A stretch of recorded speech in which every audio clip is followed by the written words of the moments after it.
Hello and welcome to this special Kitchen Excellence Week video edition with Karl Hodgson, Managing Director of Adande Refrigeration.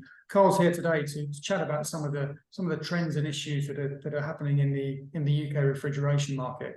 Karl, firstly, what are the key themes that you and the business really see shaping the food service refrigeration market at the moment?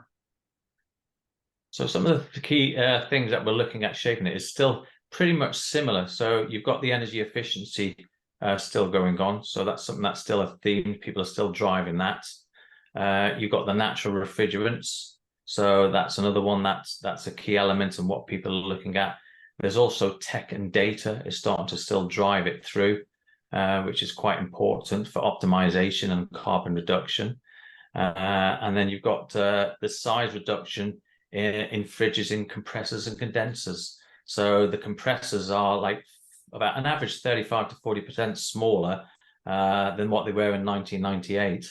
So, those are some of the trends that you're trying to see. And then another one is noise reduction, which is a big theme now with variable speed compressors. And they're trying to get the noise reduction down by 15 to 20%. So those are the key drivers at the moment in the refrigeration market, I see. Okay, yeah. So there's clearly plenty going on at the moment. When Yeah. it comes to operators buying refrigeration for their restaurants, their pubs, the venues that they operate, what advice would you give to them? Is there anything they need to bear in mind that perhaps they might not have been necessary in the past? Yeah, so the theme is very much again the same. It's regarding about return on investment. What you've got to look at, you've got to be smart when you're purchasing it and when you're looking on the investment. You've got to look at the warranty. You've got to look at what the parts, the labor, and also, believe it or not, the size of the unit you're actually purchasing. As you're aware, the UK kitchens are still templates are getting smaller. So operators got to be aware: do I really need a 4 drawer door refrigerator, or can I opt with a 2-door and go from there? So you're really looking at size as well, which will help, obviously, being smarter in your purchasing. Sure. Another big theme that you touched on at the beginning there is running costs. That's become a big factor for operators, given the well-documented increase in energy bills that everybody's facing. It's obviously not practical to switch refrigeration off. It's a 24-hour piece of equipment.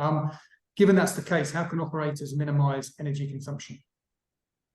So energy consumption, there's basics that you can do. There's clean your condenser regularly. So always make sure your condenser is cleaned.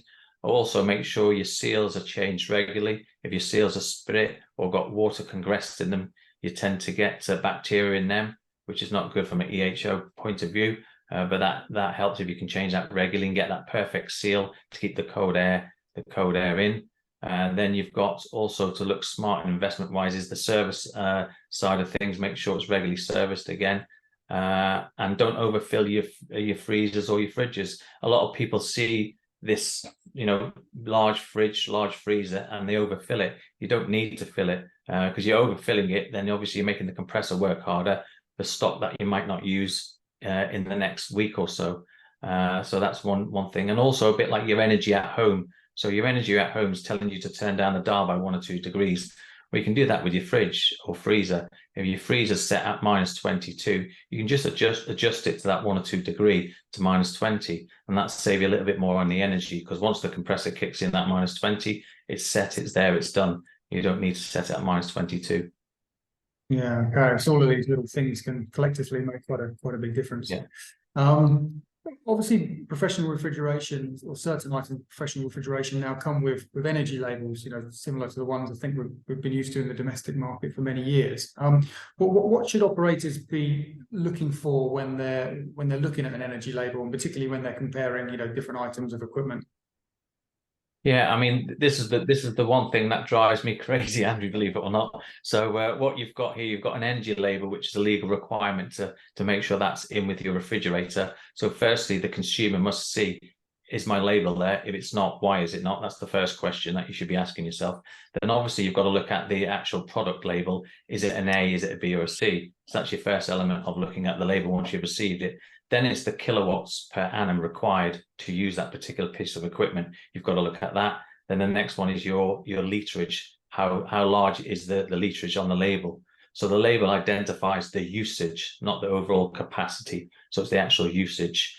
And what climate class was the unit actually tested in, which is a big thing. So for instance, climate class 5 would be +40 to -40 C.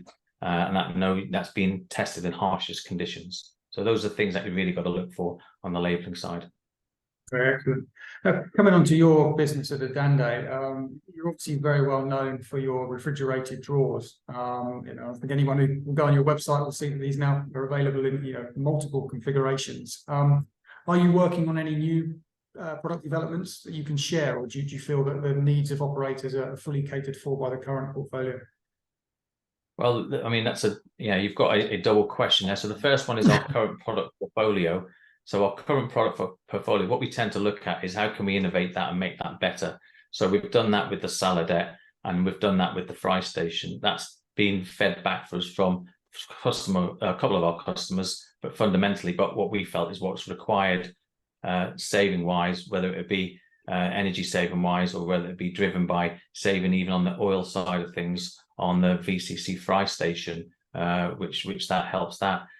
So we look at that first. Then secondly, we are looking at developing new types of refrigeration in regards to drawers. It'll always be the drawer systems. But once again, Adande only look at if it's got intellectual properties attached to that. That's what we drive. That's why it takes so long for us to come up with something, because that's our DNA. That's what we've got to do, and that's what we do best. So it will be something that someone else is not doing. But in the course of the near future, we're hoping we'll have something out. Yes, we are working on things. Okay, I look forward to hearing more about that in due course. And finally, you mentioned kind of DNA there, which is a good question to end on. How would you best describe your approach to working with operators? What aspects of your offer are really crucial to the DNA of the business? So I think the DNA of the business is purely focused on customers, and we are so customer driven. We have regular customer journey reviews. We have regular operator reviews. I think for me, what I try to instill in the team is I look at the car model. So if you particularly look at the car model where you have a service, someone calls you up, there's an issue, someone calls you up, just that assurance that someone's there to help and guide if there's any problems.